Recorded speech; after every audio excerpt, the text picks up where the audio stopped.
यशस्वी उद्योजकच्या सर्व प्रेक्षकांना माझा नमस्कार.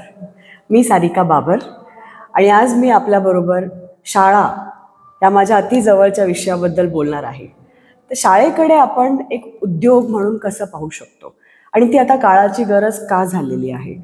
काळाची गरज झालेली आहे कारण गव्हर्नमेंट फंड्स किंवा गव्हर्नमेंट एड्स आपण जे म्हणतो ते आता पूर्णपणे बंद झालेले आहेत. त्यामुळे नवीन ठिकाणी एखादी शाळा जर सुरू करायची असेल तर प्रायव्हेट स्कूल शिवाय पर्याय नाही आहे. तर एक ग्रामीण भागामध्ये जर मला शाळा सुरू करायची असेल तर मला कमीत कमी 2 एकर जागा लागते आणि तीच जर मला शहरी भागामध्ये करायची असेल तर मला कमीत कमी 1 एकर म्हणजे 40,000 स्क्वेअर फीट एवढी जागा अपेक्षित आहे. तर पहिलं तर सुरुवात आपण जागा सिलेक्ट करण्यापासून करायची आहे.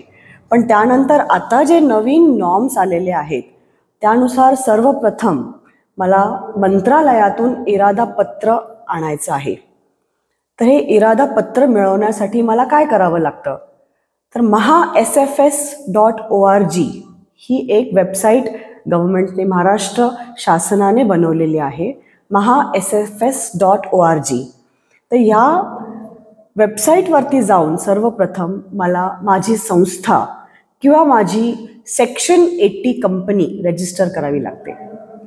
जर मी याला उद्योग म्हणून पाहते तर मला कंपनी थ्रू शाळा सुरू करावी लागते की जेणेकरून मी प्रॉफिट मेकिंग युनिट एक स्टार्ट करू शकते. जर मी ट्रस्टच्या अंडर शाळा काढतीये तर ट्रस्ट हे एक नॉन प्रॉफिट मेकिंग ऑर्गनायझेशन आहे. तर इथे मी प्रॉफिटच्या दृष्टीने शाळा सुरू नाही करू शकत. तर तुमची जर ट्रस्ट असेल तर त्याच्यामध्ये कमीत कमी 7 मेंबर्स असणं अपेक्षित आहे आणि ते वेगवेगळ्या फॅमिलीमधून आलेले वेगवेगळ्या कुटुंबातून आलेले मेंबर्स हवेत. तर अशा 7 जणांना मिळून तुम्ही एक ट्रस्ट स्थापन करू शकता आणि मग या ट्रस्टचं रजिस्ट्रेशन आपल्याला ह्या वेबसाईटवरती सर्वप्रथम करावं लागतं. मग त्यानंतर रजिस्ट्रेशन ट्रस्टचं किंवा कंपनीचं झाल्यानंतर तुम्ही शाळा कुठे सुरू करणार आहे त्याचा एरिया किती आहे, तुम्ही ते लीजवरती घेतलेली आहे की स्वतःची आहे किंवा त्याचं तुमच्याकडे बक्षीसपत्र. कारण बरेच लोक असे आहेत की जे शाळेसारख्या कामासाठी स्वतःची जमीन देतात. हे ग्रामीण भागामध्ये खूप प्रमाणात होतं असं की एखादा एकर 2 एकर जागा एखादी व्यक्ती एखाद्या ट्रस्टला बक्षीस म्हणून देते. तिथे तुम्ही शाळा सुरू करू शकता. तर या सर्व डॉक्युमेंटेशन तुम्हाला त्या वेबसाईटवरती अपलोड करावे लागतात.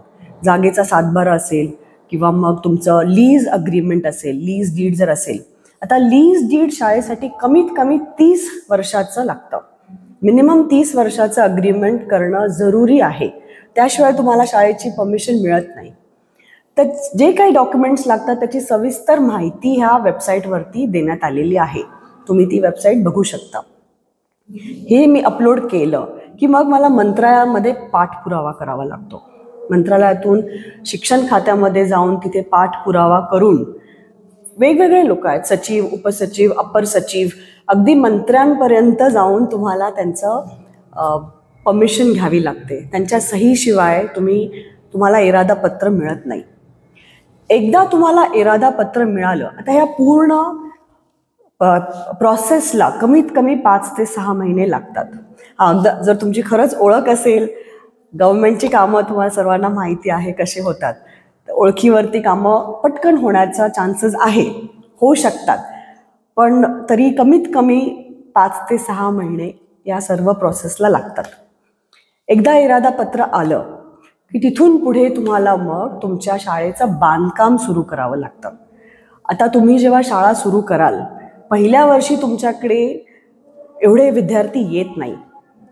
तर विद्यार्थी तुम्ही कसे आणणार त्यासाठी तुम्हाला बरेचसे प्रयोग करावे लागतात.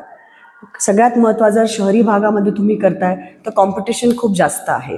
मग तुम्हाला मार्केटिंग आणि ब्रँडिंगवर खूप भर द्यावा लागतो. म्हणजे अगदी कुठल्या भागामध्ये शाळा आहे मग त्या शाळेचं नाव काय ठेवावं आणि त्या नावामुळे लोक किती तुमच्या शाळेकडे आकर्षित होतील यापासून तुम्हाला विचार करावा लागतो. तर मार्केटिंग आणि ब्रँडिंग ही फर्स्ट स्टेप झाली. बांधकाम आमचं जर विचाराल तुम्ही तर आम्ही एकदम 1, 2, 3 मजल्याची शाळा बांधत नाही कारण ती डेड इन्व्हेस्टमेंट असते.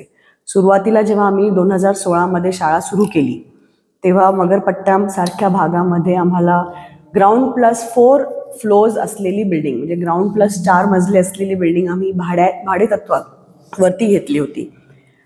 तर ती आमची डेट इन्व्हेस्टमेंट झाली, कारण तिथे आम्ही जवळजवळ 1 कोटी डिपॉझिट भरलं होतं. आणि शहरी भागामध्ये रेडीमेड स्ट्रक्चरची जर तुम्ही भाडेतत्वावरती घेताय तर तिथे कमीत कमी 35 ते 45 रुपये स्क्वेअर फीट हा दर आहे. तेच जर थोडासा ग्रामीण भागाकडे आपण आलो तर तिथे साधारण 20 ते 30 रुपये पर स्क्वेअर फीट एवढ्या रेटनी तुम्हाला भाडेतत्वावरती कन्स्ट्रक्टेड प्रॉपर्टी मिळते. पण अजून एक असं आहे की आता गव्हर्नमेंटच्या बऱ्याचशा जागा आहेत ज्या स्कूल रिझर्व्ड आहेत, जिथे फक्त शाळाच होऊ शकते. मग अशी एखादी जागा असेल तर आपण ती फक्त जागा भाडेतत्वावरती घेऊ शकतो. आता जागेचं भाडं शहरी भागामध्ये म्हणाल तर 10 ते 15 ते 20 रुपये पर स्क्वेअर फीट इतकं फक्त जागेचं भाडं आहे. आणि त्यावर तुम्हाला स्वतः कन्स्ट्रक्शन करायचं आहे. आणि ते तुम्ही तेव्हाच करू शकता जर तुमच्याकडे 30 वर्षाचं अग्रीमेंट असेल. तर एकदा तुम्हाला जागा मिळाली त्याच्यावरती आमच्या क्लॅरा ग्लोबल स्कूलचं मॉडेल काय आहे की आम्ही डायरेक्ट पक्कं बांधकाम करत नाही. आम्ही सुरुवातीला टेम्पररी क्लासरूम्स, म्हणजे वरती पत्रा असतो, कडेनी भिंती वगैरे एकदम प्रॉपर सिपोरेक्स ब्लॉक्सच्या आम्ही बांधतो. त्याला प्लास्टर असतं, पेंट असतं, सगळं असतं. पण ह्या टेम्पररी कमीत कमी 10 क्लासरूम्स आम्ही सुरुवातीला बांधतो. वरती पत्रा असतो पण आतून आम्ही सीलिंग करून प्रॉपर AC वगैरे लावतो, कारण हे टेम्पररी क्लासरूम्स आहेत. की हे क्लासरूम कशासाठी की मी जेवढं मार्केटिंग करते त्या मार्केटिंगनी मला किती विद्यार्थी मिळत आहेत. एकदा का माझा विद्यार्थी काउंट 300च्या पुढे गेला की मग मला पण कॉन्फिडन्स येतो की माझी शाळा आता व्यवस्थित चालू आहे, व्यवस्थित चालतीये आणि दरवर्षी माझा आकडा हा वाढतच जाणार आहे. मग दुसऱ्या किंवा तिसऱ्या वर्षी आम्ही बांधकाम सुरू करतो. हे आमचं मॉडेल आहे. तर तुमचा रेव्हेन्यू, तुमचं कॅपिटल जेवढं तुमच्याकडे असेल, इन्व्हेस्टमेंट तुमच्याकडे जेवढी असेल त्यानुसार तुम्ही निर्णय घेऊ शकता की तुम्ही स्वतः बांधणार आहात जागा घेऊन किंवा तुम्ही रेडीमेड कन्स्ट्रक्टेड प्रॉपर्टी भाड्याने घेणार आहात. हे सगळे वेगवेगळे निर्णय आपल्याला घ्यावे लागतात.